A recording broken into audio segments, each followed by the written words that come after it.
सुवर्णपुर की एक अनोखी प्रेम कहानी, कर्म और प्यार की जीत।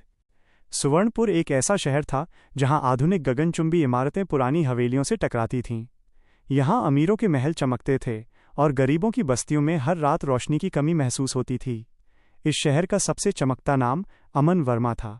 मात्र 26 वर्ष का युवक, लेकिन पिता की मृत्यु के बाद पूरा व्यापार उसके हाथों में आ गया था। वर्मा ग्रुप इतना बड़ा साम्राज्य था कि हर तरफ कारखाने, दफ्तर, लग्जरी कारें और अंतर्राष्ट्रीय सौदे थे। अमन सुबह 5 बजे उठकर जिम जाता, फिर ऑफिस, शाम को बिजनेस मीटिंग्स और रात को अकेला अपनी 5 मरला की हवेली में बैठा विस्की का गिलास हाथ में लिए सोचता रहता कि पैसे तो बहुत हैं, लेकिन जीवन में क्या है? कोई अपना नहीं।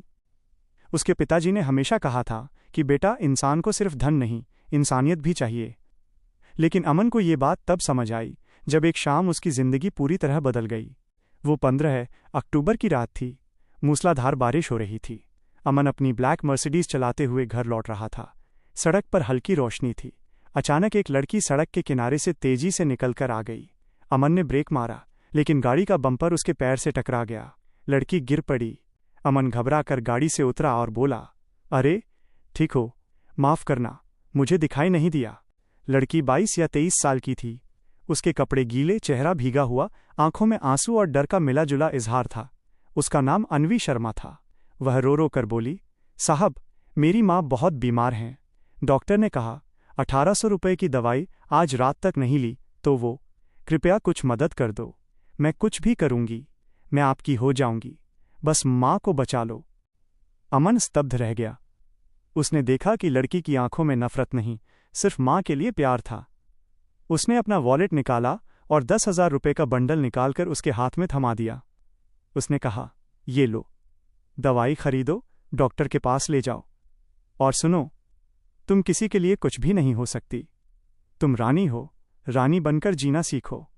बिकने के लिए नहीं बनी हो तुम। अन्वी आंसू पोंछती हुई उसका हाथ पकड़कर बोली, साहब, आप देवता हो, मैं कभी नहीं भूलूंगी। अमन ने उसे घर छोड़ने की कोशिश की, लेकिन अन्वी ने मना कर दिया और बारिश में भीगती हुई चलती बनी। उस रात अमन सो नहीं सका। उस चेहरे, उस आवाज़ और उस सच्चाई ने उसके दिल में घर कर लिया। अगले दिन से उसने पूरे सुवर्णपुर की हर गली, हर अस्पताल और हर बस्ती ढूंढी। अन्वी शर्मा नाम लिखवाकर पुलिस और एनजीओ में सब जगह पूछा, लेकिन अन्वी जैसे गायब हो गई थी। महीने बीत गए। परिवार वालों ने दबाव डाला कि बेटा अब शादी कर लो, वरना व्यापार और घर दोनों सुनसान रह जाएगा। अमन ने हाँ कर दी। शादी हुई प्रिया से, जो एक अमीर घर की लड़की थी, सुंदर थी, लेकिन दिल से थोड़ी सख्त थी। उनके 2 बच्चे हुए, बेटा अर्जुन और बेटी कियारा। घर भर गया, लेकिन अमन का दिल खाली रहा। व्यापार में भी नुकसान होने लगे। प्रतियोगियों ने साजिश करके बड़े कॉन्ट्रैक्ट छीन लिए। अमन तनाव में शराब पीने लगा। रात भर पार्टी और सुबह ऑफिस में देरी होने लगी। प्रिया से झगड़े बढ़ने लगे। प्रिया कहती थी कि तुम सिर्फ व्यापार और शराब के पीछे हो, बच्चों की तरफ कभी देखते भी हो। एक दिन किडनी फेलियर की खबर आई। डॉक्टर ने कहा कि अमन जी, ट्रांसप्लांट चाहिए, वरना जिंदगी 2 या 3 महीने से ज्यादा नहीं। उसे अस्पताल में भर्ती किया गया। प्रिया बच्चों के साथ आती, लेकिन उसकी आंखों में सिर्फ संपत्ति की चिंता दिखती थी। अमन बेड पर लेटा सोचता कि काश वो अन्वी मिल जाती। उसकी एक मुस्कान से शायद सब ठीक हो जाता। फिर वो दिन आया। सुबह 8 बजे वार्ड में एक नई डॉक्टर आई, जिसका नाम डॉक्टर अन्वी शर्मा था। सफेद कोट, स्टेथोस्कोप और आत्मविश्वास भरी मुस्कान। अमन ने उसे देखा और उसका दिल धड़क उठा। उसने पूछा, अन्वी, तुम? अन्वी ने मुस्कुराकर कहा, हाँ अमन सर, मैं हूं। आपने जो 10,000 रुपये दिए थे, उससे मेरी माँ की जान बच गई। मैंने उस पैसे से कोचिंग ज्वाइन की, MBBS की और MD की। आज मैं नेफ्रोलॉजिस्ट हूं। आपको मैं ही ठीक करूंगी। ये आपकी इंसानियत का मेरा बदला है। अमन की आंखें भर आईं। इलाज शुरू हुआ। हर दिन अन्वी खुद चेकअप करती और बातें करती। अमन ने अपनी पूरी जिंदगी के बारे में बताया, जैसे उसका अकेलापन, गलतियां और वो प्यार जो उसने पहली बार उस रात महसूस किया था। अन्वी ने कहा कि आपने मुझे रानी कहा था और आज मैं डॉक्टर बनकर आपकी जिंदगी बचा रही हूं। ये सब कर्म का खेल है। धीरे धीरे दोनों के दिल करीब आए।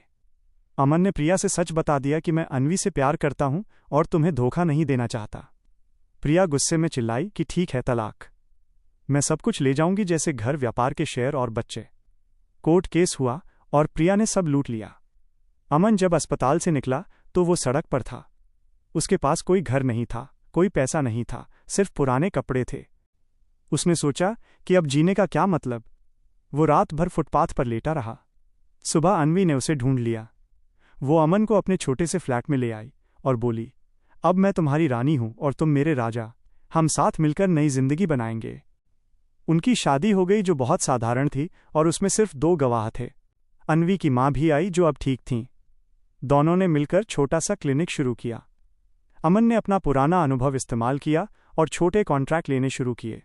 वे सुबह 5 बजे उठकर साथ व्यायाम करते, फिर क्लिनिक जाते और शाम को घर आकर बच्चों की याद करते, क्योंकि प्रिया ने उनकी कस्टडी ले ली थी। पहला साल बहुत मुश्किल था, क्योंकि किराया, दवाई और खाने का खर्च उठाना था। इसी बीच अनवी की मां की तबीयत एक बार फिर खराब हुई और उनका देहांत हो गया। दोनों ने मिलकर उनका अंतिम संस्कार किया। अनवी रोई, लेकिन उसने कहा कि मां ने सिखाया था कि हिम्मत मत हारना। धीरे धीरे व्यापार बढ़ा। अमन ने एक नई कंपनी शुरू की, जिसका नाम अनवी फाउंडेशन रखा। ये गरीबों के लिए फ्री मेडिकल कैंप लगाती थी। लोगों ने उनकी कहानी सुनी और उन्हें सपोर्ट करने लगे। 2 साल बाद उन्होंने अपने बच्चे वापस पा लिए, क्योंकि प्रिया ने नई शादी कर ली थी और बच्चों को छोड़ दिया था। अर्जुन, कियारा और अनवी अमन का नया बेटा सानवी घर को खुशियों से भर देते। अमन का पुराना साम्राज्य तो वापस नहीं आया, लेकिन एक नया साम्राज्य बन गया, जिसमें 10 से ज़्यादा क्लिनिक, एक बड़ा अस्पताल और अंतर्राष्ट्रीय टाई अप थे। एक दिन बोर्ड मीटिंग में अमन ने सबको बताया कि मेरे दोस्तों, आज जो कुछ भी है वो एक लड़की की इंसानियत और एक रात के फैसले की वजह से है। फिर एक दिन उन्होंने सब छोड़कर लंदन शिफ्ट होने का फैसला किया। वहां एक बड़ी हवेली ली और बच्चों को अच्छे स्कूलों में डाला। शाम को टेम्स नदी के किनारे दोनों हाथ में हाथ डाले घूमते। अमन अनवी से कहता कि तुमने मुझे मरने से नहीं बचाया, बल्कि फिर से जिंदा कर दिया। अनवी हंसकर कहती कि और आपने मुझे सिर्फ गरीबी से नहीं निकाला, बल्कि इज्जत भी दी। आज भी सुवर्णपुर में लोग उनकी कहानी सुनाते हैं। अमन वर्मा और डॉक्टर अनवी वर्मा ने सिखाया कि असली अमीरी दिल में होती है। इंसानियत कभी किसी को नीचे नहीं गिरने देती, और जो दया आप दूसरों को देते हैं वो हजारों गुना होकर वापस लौटती है। सुविचार: एक छोटी सी मदद, एक सच्चा प्यार और हिम्मत, ये 3 चीजें जिंदगी को बदल सकती हैं। कभी किसी की मजबूरी का फायदा मत उठाओ, क्योंकि वही इंसान एक दिन तुम्हारी जिंदगी का सबसे बड़ा सहारा बन सकता है। कर्म हमेशा लौट कर आता है, चाहे वो अच्छा हो या बुरा, ये आपका फैसला है। दोस्तों, आपको अमन और अनवी की यह अनोखी कहानी कैसी लगी? कृपया कमेंट करके हमें ज़रूर बताएं। अगर इस कहानी ने आपके दिल को छुआ है और आपको इससे कुछ अच्छी सीख मिली है, तो इस वीडियो को लाइक ज़रूर करें। ऐसी ही और बेहतरीन और प्रेरणादायक कहानियों की दुनिया से जुड़े रहने के लिए हमारे चैनल को सब्सक्राइब करना बिल्कुल न भूलें। बेल आइकन भी दबाएं, ताकि हमारी हर नई कहानी सबसे पहले आप तक पहुंचे। अपना प्यार और सपोर्ट ऐसे ही बनाए रखें। वीडियो को अपने परिवार और दोस्तों के साथ भी शेयर करें। वीडियो को पूरा देखने के लिए आपका बहुत बहुत धन्यवाद। जय हिंद।